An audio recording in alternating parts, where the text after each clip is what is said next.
Top of the morning. I'm getting it together. Grab your coffee. Gonna be here for a second. First and foremost, happy born day to my Uncle Michael, the man that's been in my life the longest. Happy born day. We'll be seeing him today. Um, Let me get this going.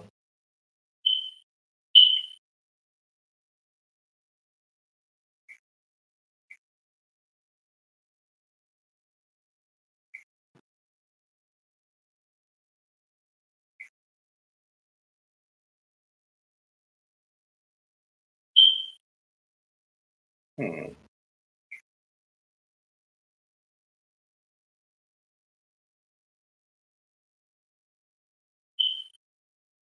There we go. There we go.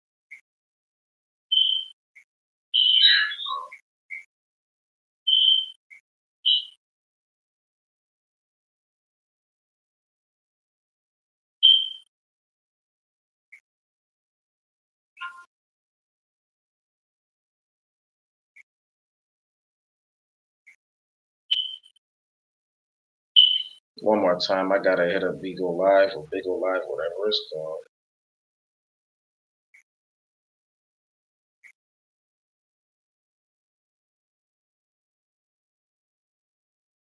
Cool.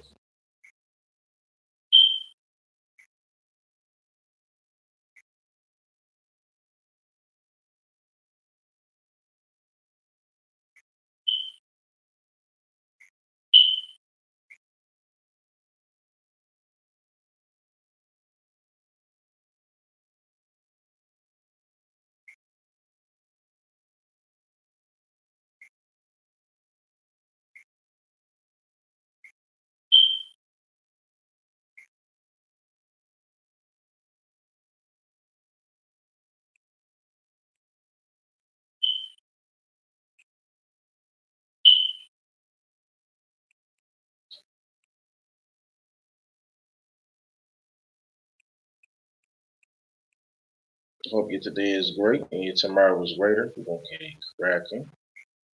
Mhm.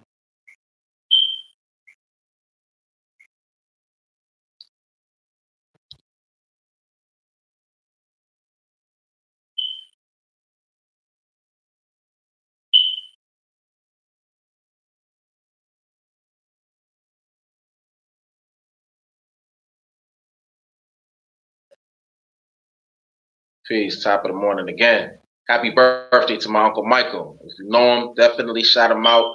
Give him $5, 10, 20, 100 if you got it. You know what I mean? Because he definitely is around, always been around. Like I said, the man that's been in my life the longest. Right? Um, if you haven't already checked out our website, www.kmtflix.com, www.kmtflix.com. Check us out. It's only a $5 subscription, and you helping the people keep up with material like this and present it to you so that you can know where you are, where you from, and what it is. You know what I mean? And it ain't just about the knowledge of our history and things of that nature. There's also vegan recipes and business information for those of you with inquiring minds. But I'm gonna hop right into this today because I got a lot to do today. So let me move this. I'm gonna just read from here. Barbarism in the name of science. Sims was a physician in the mid 1800s who was credited with the creation of the first vaginal speculum. Sims built a makeshift hospital in his backyard where he conducted surgical experiments on countless un-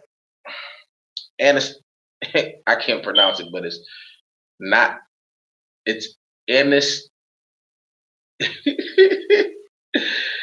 anesthetized, anesthetized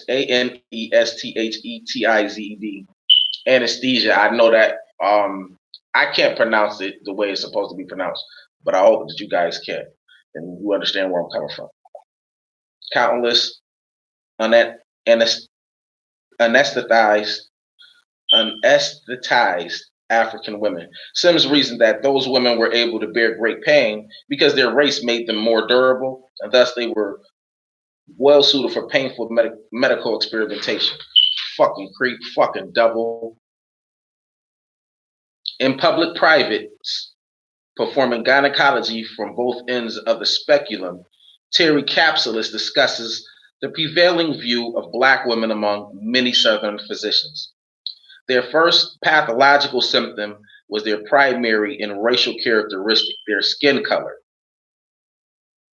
In a medical world that categorized life as either normal or pathological, people of the African diaspora were continually condemned to the category of pathological, their abnormal skin color, which is the original skin color that all people came from, serving as a foil for normal white skin. Pathological causes for this condition were concocted in order to explain this prevalence. Sander Gilman explains, medical tradition has a long history of perceiving this skin color as the result of some pathology. The favorite theory, which reappears with some frequency in early 19th century, is that skin color and attendant physiognomy. That's the first time I ever heard of that word. Tell me what that's about. Physiognomy of the black are the result of congenital leprosy. Such medical arguments, in conclusion with racist and stereotypic scientific and cultural explanations and excuses, provided the grounds for differential treatment. The second symptom of pathology, according to Capsulis, was gender. Black females were perceived to be irreligious, lustful, and immoderate. Their protruding buttocks and genitals were obvious physical evidence of their pathology. This was in stark contrast to white females who, while still considered pathological, were perceived as fragile and frigid. Corny bitches. So, where did Sims get all those women on whom to run his experiments? Many of the women came from slave owners who complained to Sims that these women were not fit for duty. They were said to suffer from a particular disorder called fistula, Fistula. An obstetric fistula is the breakdown of tissue in the vaginal wall, frequently as the result of childbirth, which affects the bladder and or the rectum. The disorder causes leakage of urine and feces into the vagina, which made for a smelly and humiliating existence for the women. However, this condition did not preclude these women from participating in their daily work on a plantation, such as picking cotton, house cleaning, cooking, and so on. So what duty were these women unfit for? The obvious answer is that while black women were required to do manual labor alongside their black male counterparts, one of their other inescapable duties was to sexually serve their masters. Their malodorous condition made them less sexually desirable, and thus they were unfit for duty. Women were not the only group to suffer from under Sims' reign. Black infants represented the most innocent of Sims' victims. Black infants sometimes suffer from what he termed trismus nascentium, now commonly referred to as neonatal tetanus. Tetanus originates in horse manure.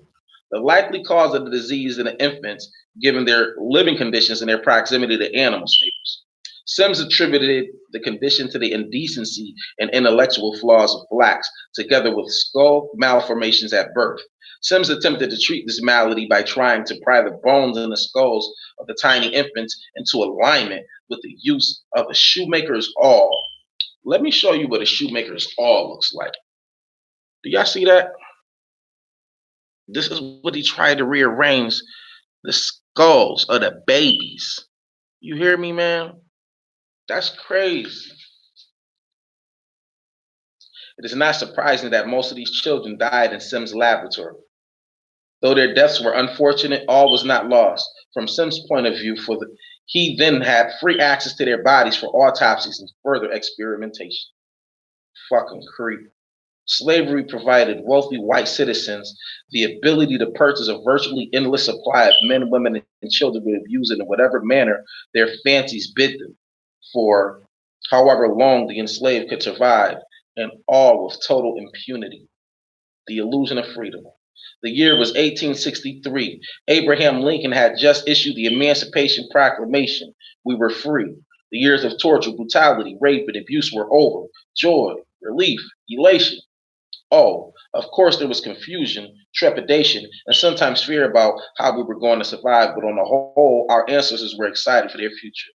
They were finally going to be able to reap the benefits of their own ingenuity, prosper from their own labor, and share the fruits of American society. Hope reigned, but only for a moment. Shortly after slavery ended, states rushed to enact laws to continue the subjugation of African Americans. At the same time, vigilante groups formed to ensure that blacks learned their place in the New South. Yes, slavery was over, and highly regarded men like Sims and his peers no longer had free and unlimited access to African American women and children, but the beatings, murders, and psychological abuse continued. Institutionalizing oppression, black codes, and exclusionary acts. After the Civil War, despite the heroic efforts of black and white abolitionists, whose names and sacrifices remain neither celebrated nor acknowledged, embittered white Southerners were still concerned about regaining control over blacks, while many Northerners were afraid blacks would overrun their communities. Their major problem was what to do with millions of blacks whose freedom had just been granted. The South's solution to their problem was the introduction in 1865 of laws to control the movement and activities of those recently freed, known as black codes. Though the codes were worded differently in each state, their consequences were generally the same. Almost every part of a black person's life was regulated. Southern plantation owners needed labor. So many states decreed that blacks had to work for any wages the plantation owners deemed fair. If a black man or woman was found not working, they could be arrested for vagrancy.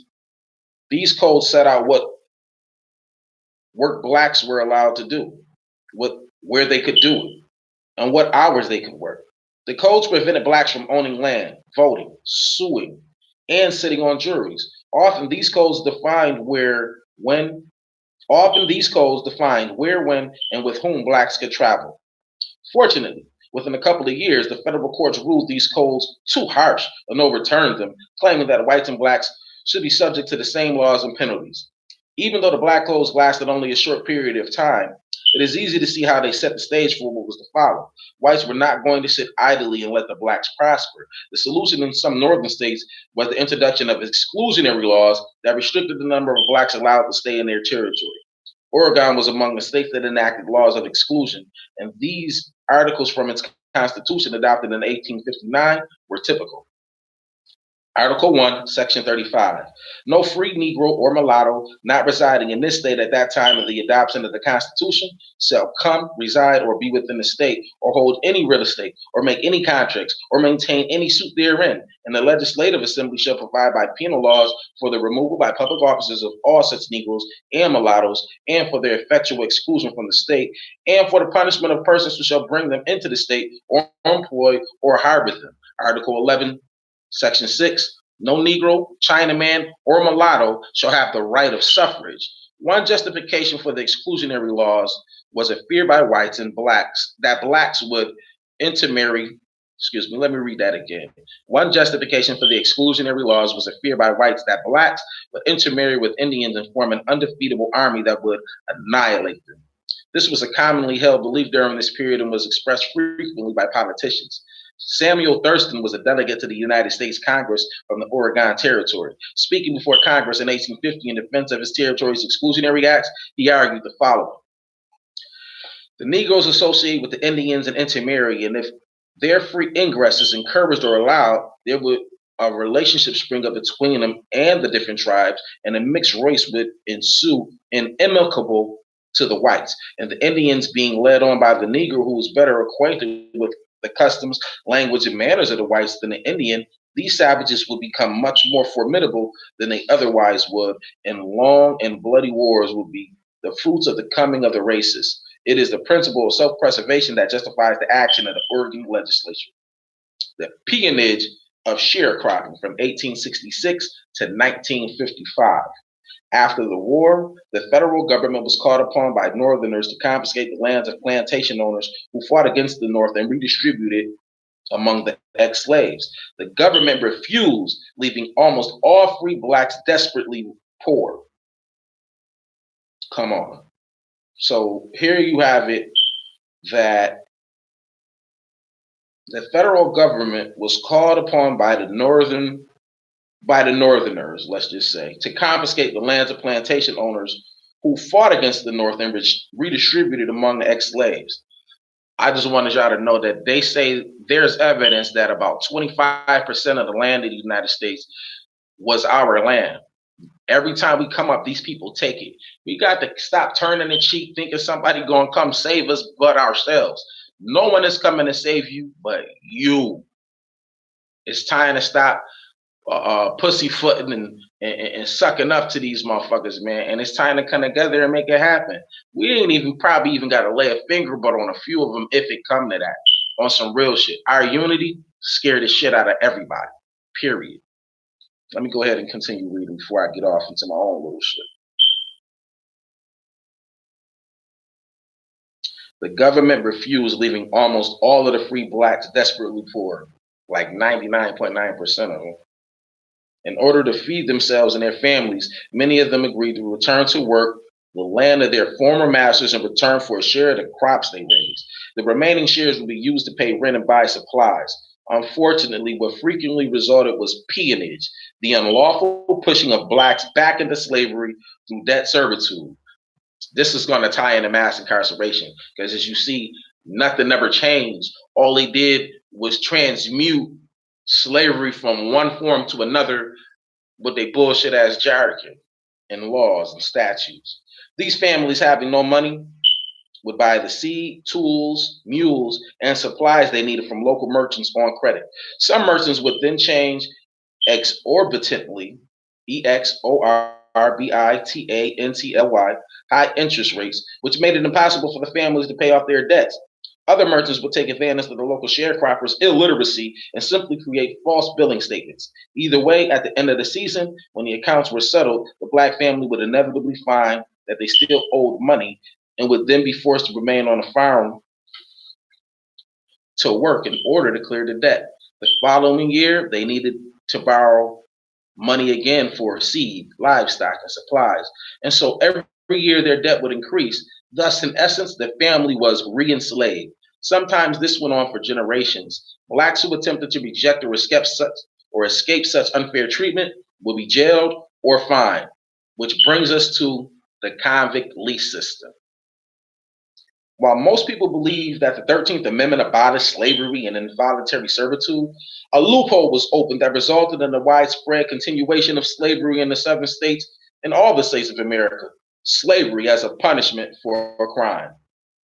With the overturning of the black codes, southern plantation owners once more found that they were without a cheap source of labor. At the same time, southern states had their own dilemma: what to do with free blacks who committed crimes. Building and maintaining prisons was expensive, and states' coffers were all but empty. The solution, rather than imprison those convicted of crimes, was to lease them to the plantation owners as well as proprietors of their businesses for the duration of their sentence. In this way, everyone won. Businessmen got cheap labor, and states got paid.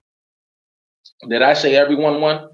Well, almost everyone won. In South Carolina, the work was so perilous for those under the lease and the living environment so intolerable, half of the individuals who were leased died within the first 12 months. Some authorities have estimated that as many as a quarter of all black lease convicts throughout the South died while still under lease. Their labor, of course, was manual and backbreaking. Convicts were starved, beaten, brutalized, at times even sodomized. This still goes on in prison all across America today, right now. New York to Cali to Arizona to Texas to South Carolina, North Carolina, and everything in between, and Florida, all that, Georgia, Mississippi, you name it, it's going on right now, I promise you. They were worked to death in some of the severest conditions. They slaved in fields, on railroads, in mines. If one died, the operator of the business was simply called the state for a replacement. Life as a leased convict was no better than life as a slave. At times, it was even worse. After all, not only were they less than human, they were now criminals. Or were they? Often, false criminal charges, like today, were trumped up as a means of legally securing large numbers of free or cheap human laborers. Looking at a white woman could get you arrested for sexual assault. Walking on the wrong side of the street might equate to disturbing the peace. Not only were many blacks falsely arrested, they were convicted at a much higher rate and received much harsher sentences than white counterparts, just like they do today. It seems that many in the South were not quite ready to give up on slavery, except that this time the public's conscience was eased by the assertions of politicians, police, and others in authority that blacks deserve to be held captive because of their inherent tendencies toward criminality. Such ludicrous ideas were the inspiration of the concept of the white man's burden, which referred to white people's obligation to control, direct, and civilize all those they believed to be from inferior races for their own good, of course. In this way, these uncivilized people could become cultured citizens ready to play their part in their own development. The only uncivilized man on earth is the white man, period. Well, he ain't the only uncivilized, but he definitely is the most notorious. I'll say that. Charles A. Elwood, in his 1913 book, Sociology and Modern Social Problems, wrote in a chapter entitled The Negro Problem. The problem of the Negro and of the Indian and of all the uncivilized races is essentially the same. The problem is how a relatively large mass of people, inferior in culture and perhaps also inferior in nature, can be adjusted relatively to the civilization of a people much their superior in culture. How the industrially inefficient nature man can be made over into the industrially efficient civilized man. Come on with that bullshit. The convict lease system began in Alabama in 1846, spread throughout ex-slave states soon after the war. It should be noted that while the system was not originally designed for blacks, it eventually became another tool for re-enslavement after the Emancipation Proclamation. Convict leasing was so successful that by 1898, nearly 3/4 of Alabama's total state revenue came directly from this institution. I bet it was the same thing or more for Mississippi and Georgia and Florida. Other states that employed this practice reaped similar benefits until its eventual end in 1928. So look at that, y'all. What was that, from 1846 to 1928? Not to mention the convict lease system just turned into the modern day prison system. Even in the South, you still got chain gangs. To this day, do you know that they are still hanging people? Remember the lady in Atlanta that was found next to the parking lot of Walmart that they said committed suicide, but she was tied around a tree and hung. You can't tie yourself around a tree and hang yourself. And remember the other gentleman, he was hung off of the bridge with a bike chain. They talk about he committed suicide. He didn't commit suicide. The man was hung, and they not the only ones. In Mississippi, just a few months. I don't know if it was exactly a few months ago, but I know it was in less than the last 12 months. There was another man found hanging. And I mean, these are just the individuals that have been reported. You know how many times the police know that people have been lynched and call it a suicide, even in prison?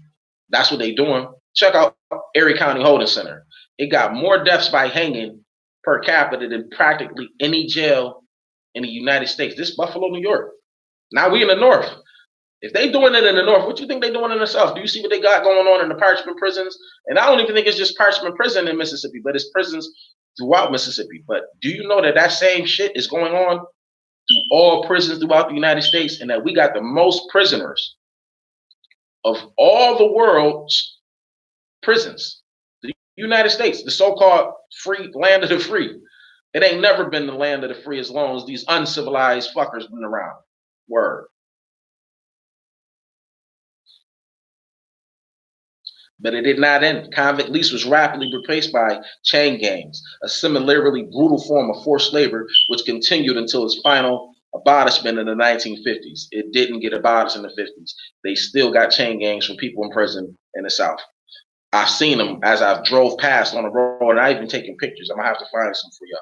For almost 100 years after emancipation, Southern wealth continued to be built on the backs of what amounted to slave workforce.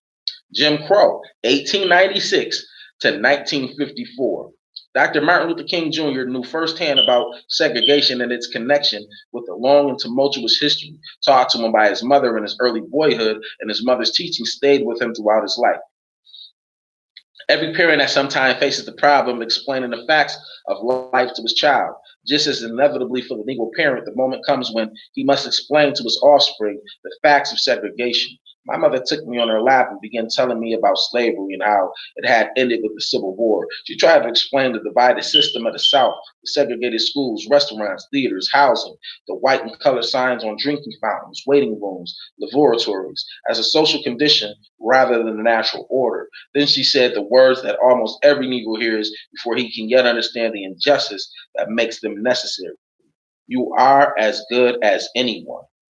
The ability to control and move blacks away from the white contact was now enacted via a new legislative policy that soon came to be known as Jim Crow laws, separate but equal living conditions for African Americans. This was the American brand of apartheid. The conditions for blacks were indeed separate. However, they were rarely equal. What surfaced were policies of outright discrimination that banned African Americans from public and private institutions, places of amusement, recreation, even places of worship. Included in these restrictions were anti-miscegenation laws, making interracial marriage a criminal offense, and along the way sending the strong message that on an institutional level, blacks were so inferior to whites that mixing would threaten the survival of the white race.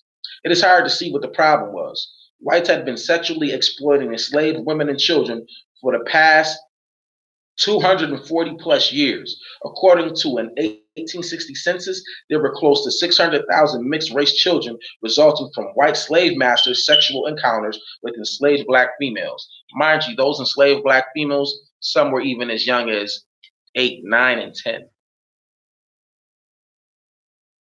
These are the most uncivilized human beings ever created on earth, period. History shows that. Everywhere they followed, everywhere they went, bloodshed and mischievity ruled, even to this day. Ending Jim Crow. MLK meets with LBJ. But Jim Crow did not stop there. What the 14th and 15th Amendments gave, Jim Crow took away. The 14th Amendment officially made African American citizens of the United States, making it illegal for any state to deprive any individual of life, liberty, or property without due process of the law. The 15th Amendment ensured that all black males had the right to vote. Jim Crow changed all of this. Almost all southern states passed statutes restricting suffrage in the years from 1871 to 1889. Various registration laws, such as poll taxes, were established in Georgia in 1871 and 1877, in Virginia in 1877 and 1884, in Mississippi in 1876, in South Carolina in 1882, and in Florida in 1888. The effects were devastating. Over half the blacks who voted in Georgia and South Carolina in 1880 vanished from the polls in 1888. The drop in Florida was 27%. In places like Alabama, for example, where blacks equaled almost half the population, no African Americans were sent to the legislature after 1876. And when black men did vote in the southern states, many of their ballots were stolen, tallied in favor of opposing candidates, or simply not counted, not unlike what has happened in recent elections in some states to this day. By the end of the century, most southern states had systematically disenfranchised black males by imposing even more voter restrictions, such as literacy tests and poll taxes. These new rules of the political game were used by white registrars to deny voting privileges to blacks at the registration place rather than at the ballot box, a denial previously accomplished by fraud and force. With the validation of the separate but equal doctrine by the United States Supreme Court in the matter of Plessy versus Ferguson in 1896, Jim Crow became the law throughout every state of the old Confederacy. Every aspect of life where blacks and whites might meet and interact was segregated, and with the systematic disenfranchisement complete, it was all but impossible for blacks to seek legal redress for any grievance. Where governmental institutions left off, individuals and mobs continued. As blacks explored their freedoms, they began to set up schools, businesses, and houses of worship. They began to vote, help pass civil rights laws, and elect people to office. They began to prosper. They did not sit well with this. Did not sit well with white. This did not sit well with Southern whites. So to maintain their illusion of supremacy, groups like the Ku Klux Klan, KKK, were established, enrolling as members politicians, judges, law enforcement officials, and business owners Along with poor whites trying to make it in the post-war South, these groups happily continued the traditions of their predecessors: rape, arson, and murder in the name of state, skin color, and God, their Christian God. If they could no longer legalize blacks into submission, they would terrorize them. These people are terrorists, and they have not created any laws or did any mass incarceration of these people. Rather than present any litany of abuses, I will focus on just a few, beginning with one of the worst: lynching, strange fruit. If you never heard this, listen up. Southern trees bear strange fruit, blood on the leaves and blood at the root. Black bodies swinging in the southern breeze, strange fruit hanging from the poplar trees. Pastoral scene of the gallant South, the bulging eyes and the twisted mouth. Scent of magnolias, sweet and fresh, then the sudden smell of burning flesh. Here is fruit for the crows to pluck, for the rain to gather, for the wind to suck, for the sun to rot, for the trees to drop. Here is a strange and bitter crop. Lewis Allen and Billie Holiday, I believe, wrote that. The right to vote and the freedom to vote are two very different things. Immediately after blacks got the right to vote, Southerners started fearing black domination. White people have always feared black domination, and they can't avoid it. Soon an unwritten law was in place that justified any acts of resistance. The KKK and groups like it vowed to suppress blacks' freedoms and proceeded to beat, exile, and kill them, even to this day. While lynching seemed to be the method of choice, individuals and mobs were not averse to drowning, shooting, stabbing, burning. Any method would do. At first, these terrorists' goal was disenfranchisement. Once that was achieved, the terrorism continued. Black men were killed for any number of reasons. They were killed for fighting with white men. They were killed for disputing terms of contracts with white employers. Sometimes they were killed for being uppity, for simply standing up for themselves. Black women were murdered because they refused to tell the mobs where relatives could be found for lynching bees. Black males, even boys just into their teens, were lynched for simply being accused of looking the wrong way at a white woman. In fact, black men, women, and children were lynched for all kinds of crimes and for no crimes at all. Men and women were put to death at the whim of the mob. Neither judge nor jury was needed. Though they were now living as free men and women with the same rights guaranteed all citizens of the land, we were being murdered at wholesale rates with the blessings of state and local governments. A large number of those lynched were black men charged with improper encounters with white women. Although the most common charge was rape, black men were frequently lynched for insulting or just startling white women. Some were even lynched because a white woman claimed that a black man scared or intimidated her by looking menacingly at her. Ida B. Wells Burnett, in her 1900 article, Lynch Law in America, described the laws of the day. During the last 10 years, a new statute has been added to the unwritten law. This statute proclaims that for certain crimes or alleged crimes, no Negro shall be allowed a trial, that no white woman shall be compelled to charge an assault under oath or to submit any such charge to the investigation of a court law. The result is that many women have been put to death. The result is that many men have been put to death whose innocence afterward was established. And today, under this reign of the unwritten law, no colored man, no matter what his reputation, is safe from lynching if a white woman, no matter what her standing or motive, cares to charge him with insult or assault. No matter what her standing or motive cares to charge him with insult or assault. The fear of black male sexuality was the repeated theme that found its way into the mass media with the airing of D.W. Griffith's film, The Birth of a Nation, which shows a white man in blackface attacking a white woman who throws herself over a cliff in order to avoid being raped.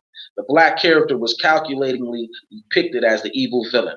This contributed to the belief that whites living in areas with substantial black populations lived in grave danger of being attacked by black people as if they were surrounded by wild animals. Whites in America and throughout the world accepted this view of blacks with little question. The boy only got what he deserved was a common refrain of onlookers after a lynching. How many times was such a proclamation uttered with sadness and pity?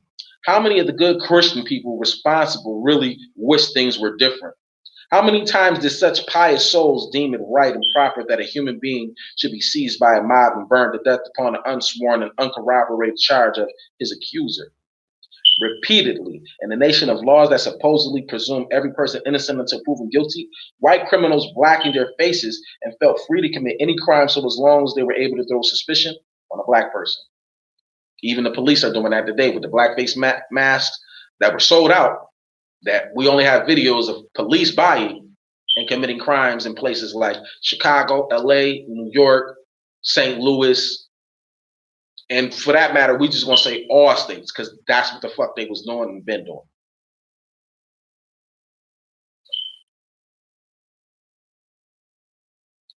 Repeatedly in the nations, I think I said that right. No, okay. Repeatedly in the nation of laws that supposedly presume every person innocent until proven guilty, white criminals blackened their faces and felt free to commit any crime so long as they were able to throw suspicion on a black person. After their escapades, these same criminals would then lead an angry mob in the pursuit of justice. Wells Barnett describes lynching in grim detail. Listen up. The world looks on and says it is well. Not only are 200 men and women put to death annually on an average in this country by mobs, but these lives are taken with the greatest publicity in many instances. The leading citizens aid and abet their presence when they do not participate, and the leading journals inflame the public mind to the lynching point with scarehead articles and offer of rewards. Whenever a burning is advertised to take place, the railroads run excursions, photographs are taken, and the same jubilee is indulged in that characterized the public hangings of 100 years ago. There is, however, this difference. In those old days, the multitude that stood by was permitted only to guide or jeer. The 19th century lynching mob cuts off ears, toes, fingers, strips of flesh, and distributes portions of the body as souvenirs among the crowd.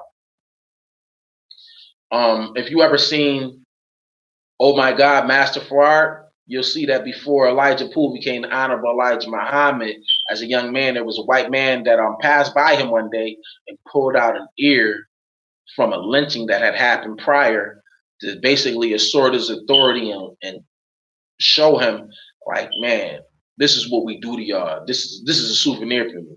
Even to this day, you'll see that in certain white families, they're still passing down the genitals collected or these heirlooms of black men, women, and children that were lynched or raped or all of the above, that were brutalized and terrorized and tortured and killed. To this day, man, it's 2020. This shit started in the 1400s. 2020, fam. And y'all still waiting on some magical God from the sky to come save y'all? Man, if somebody put their hands on you, you don't wait on no secret, no ghost, no spook. You put your motherfucking hands up and get to work. That's what the fuck you do. This is crazy. If the leaders of the mob are so minded, coal oil is poured over the body and the victim is then roasted to death. This has been done in Texarkana and Paris, Texas, in Bardwell, Kentucky, and in Newman, Georgia. In Paris, the officers of the law delivered the prisoner to the mob. The mayor gave the school children a holiday, and the railroads ran excursion trains so that people might see a human being burned to death. I just want to go into detail about that. They not only did that, they allowed the kids to leave school and participate, like be in the front lines. Like this was their culture. This is what they were. This is who they are. They're training their kids to be like this. The great grandparents or the grandparents that you see today, these is the people that was on the front lines watching this. This was normalized. This is what it was. This was accepted. If you didn't participate in this, you wasn't down with the get down if you were white.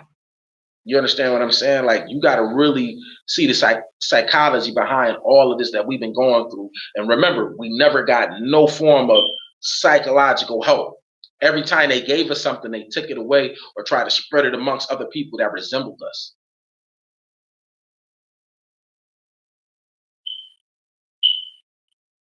That's terrible. The mayor gave the school children a holiday and the railroads ran excursion trains so that people might see a human being being burned to death. In Texarkana the year before, men and boys amused themselves by cutting off strips of flesh and thrusting knives into their helpless victim. At Newman, Georgia of the present year, the mob tried every conceivable torture to compel the victim to cry out and confess before they set fire to the faggots that burned him. But their trouble was all in vain. He never uttered a cry, and they could not make him confess. While black men made up the majority of those lynched, black women did not escape from this execution as well.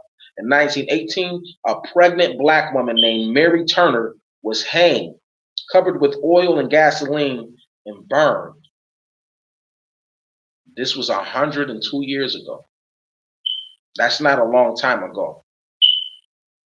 As she dangled from the rope, a man stepped forward with a pocket knife and ripped open her abdomen in a crude cesarean operation. Out tumbled the prematurely born child. Two feeble cries it gave and received for answer the heel of a stalwart man. As life was ground out of its tiny form, they stumped the baby to death after they cut it out of the mother that they burned to death. This is the true nature of these motherfuckers, man. The typical official account of such atrocities read, death at the hands of parties unknown. It is difficult to imagine anything more deplorable than these senseless acts of violence, which usually went unpunished. However, the following weekly Republican newspaper accounting from Springfield, Massachusetts, on April 28, 1899, reveals a level of white barbarism rarely, if ever, acknowledged in American history books. Before the torch was applied to the pyre, Pyre, the Negro was deprived of his ears, fingers, and genital parts of his body. He pleaded pitifully for his life while the mutilation was going on, but stood the ordeal of fire with the surprising fortitude. Before the body was cool, it was cut to pieces. The bones were crushed into small bits, and even the tree upon which the wretch met his fate was torn up and disposed of as souvenirs. Y'all thought I was lying. See, the book is proving me right. The Negro's heart was cut into several pieces, as was also his liver. Those unable to obtain the ghastly relics direct paid their more fortunate possessors extravagant sums for them. Small pieces of bones went for 25 cents, and a bit of the liver, crisply cooked, sold for 10 cents.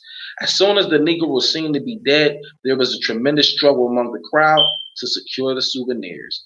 Knives were quickly produced, and soon the body was dismembered. Between 1882 and 1967, 200 bills were presented before Congress to outlaw lynching. Additionally, 200 times, these motherfuckers is like, man, this shit got to stop. And these motherfuckers, 199 of them was like, nah, it's all right.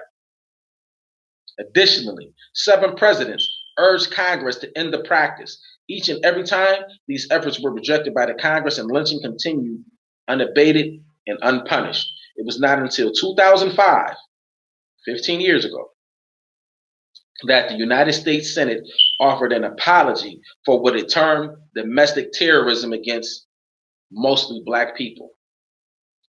It took them to 2005 just to apologize. Is that acceptable to you? The fuck out of here. Greenwood.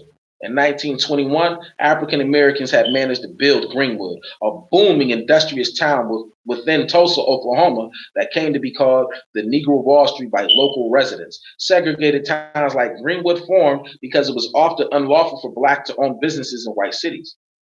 The tensions in Tulsa were part of a national pattern during the teens and 20s, when city after city exploded in the worst racial conflicts that the country would ever see. Fear of black independence and self-determination took a fruiting form of rape hysteria. And one town after another, racial violence was sparked by rumors that a Negro had harmed a white woman. This happened in Washington, Omaha, Nebraska, Kansas City, Kansas, Knoxville, Tennessee, Longview, Texas, and Rosewood, Florida. And that's just those that they recorded, because there were plenty more. Why were tensions exploding at this time? In large part because, in the face of more than 300 years of bondage, segregation, and oppression, African Americans were organizing and were building healthy and economically self sustaining communities against overwhelming odds. They were becoming successful, as we always will be, for a multitude of reasons. White society could not sit casually by and watch us flourish. So, in one of the most successful black communities seen in America up until that time, it seemed like something had to give. One morning during rush hour, people claimed they heard Sarah Page, a white elevator operator, scream, and then saw Dick Rowland, a black shoe shiner, running from the elevator. As a result, Rowland was arrested and jailed for assaulting a white woman. The next day, an article and editorial in the local newspaper called for Rowland to be lynched. That night, a white mob went to the courthouse to get Rowland, and a group of black men marched in from Greenwood to protect him. A confrontation between the groups ensued, shots were fired, and a riot began. As the black men retreated to their community, white police officials deputized many of the mob and gave them instructions to, in effect, go out and kill you some damn niggers. Perhaps as many as 10,000 whites stormed Greenwood. When it was all over, Greenwood had been razed to the ground and hundreds were dead. Ironically, Sarah Page refused to press charges against the accused, and Dick Rowland was acquitted. Once again, the familiar theme of a white woman being raped spawned a reign of terror by thousands of whites that left hundreds of people dead, the majority black, and the prosperous segregated black town of Greenwood burned to the ground. Man, ain't no black men out here trying to rape no white women. Now, I'm not saying that it's never happened. I'm saying in large, it's more white women that want black men than black men that rape white women. I'm not raping anybody, and I don't fuck with the pink toes. We cool. We might be able to do some business, but I'm into my sisters. I'm loyal to my black women, period. And I'm a loyal man. I don't fuck around. I don't have a reason to. No real man has a reason to. Now, if he is, if he has that sexual drive or that aptitude to, be with more than one woman and he can arrange that or what have you, that's on him. Me personally, I'm a one woman type of a man. You know what I mean? But nah, man. This is the bullshit. This is because they were afraid. Man, they just looking for any excuse to do anything to us. And we not having that shit no more. There's a lot of people that be saying, oh, we aren't our ancestors. But you ain't did no research about the most successful movement of black people coming together. And did you know that there is an actual international black government? Yeah, Universal Negro Improvement Association and the African Communities League. Yes. This year in August, it'll be 100 years that they've been in effect. It started back in, I want to say it started in 1914 initially. And by 1916, it really became something. But in 1919, we had some 40,000 delegates from all over the world. You understand what I'm saying? Like all throughout the diaspora come to Harlem, Manhattan, I want to say it was Madison Square Garden, if I'm not mistaken, that came to put a resolution of the Declaration of Negro Peoples as well as the Constitution. I mean, they put this together, and you ain't got to take my word for it. Yo, you could go and look this up. This ain't no joke. This is actual fact. UNIA ACL. That is the government, the black government of the world. That red, black, and green flag, that's what that represents. That's where that comes from. Marcus Garvey. Look him up, read Tony Martin's Race First, and you'll find out all about it. As a matter of fact, there's probably a division in your city. If you're in Buffalo, New York, the division is 433. If you're in Chicago, I know there's two divisions. One is 401. And there's divisions all over throughout the United States and the diaspora, as well as in Africa. Check it out.